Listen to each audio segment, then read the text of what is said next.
Today I'm going to share with you some tips on how to do a teeny tiny stipple. The first thing you're going to want to think about is using your dominant hand, for me it's my right, to guide the machine, and then using your less dominant hand, for me my left hand, to just stabilize or steady the machine. When you try to use both of your hands together, they tend to fight each other and you get lines that are more jagged than smooth.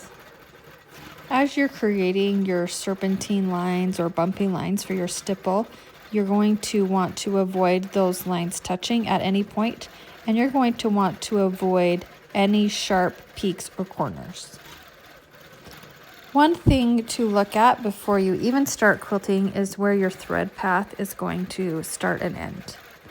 This block is broken into little sections, so I'm thinking about the order I'm going to do each section to keep me from having to start and stop my thread.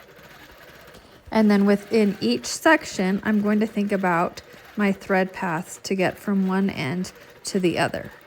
I want to create a unique thread path that isn't predictable to keep my stipple looking really organic.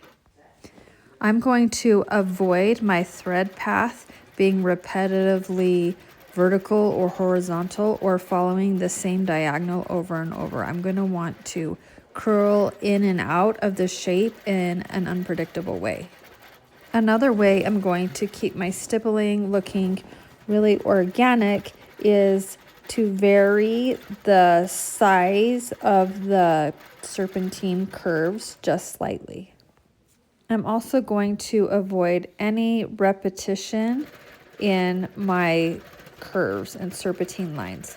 So I might at one point do two little curves or bumps together, and then I'm going to want to avoid doing that over and over again, or it's going to look like I have little ends of dog bones all over. If I continually do sets of 3 little bumps or curves, it might look like a cactus shape that I'm repeating over and over, and I definitely want to avoid that. Here I'm doing a really tiny stipple, and so I am moving my machine slower than I would if I was doing a really big stipple. Let me know what other questions you have about stippling in the comments, and thanks for watching.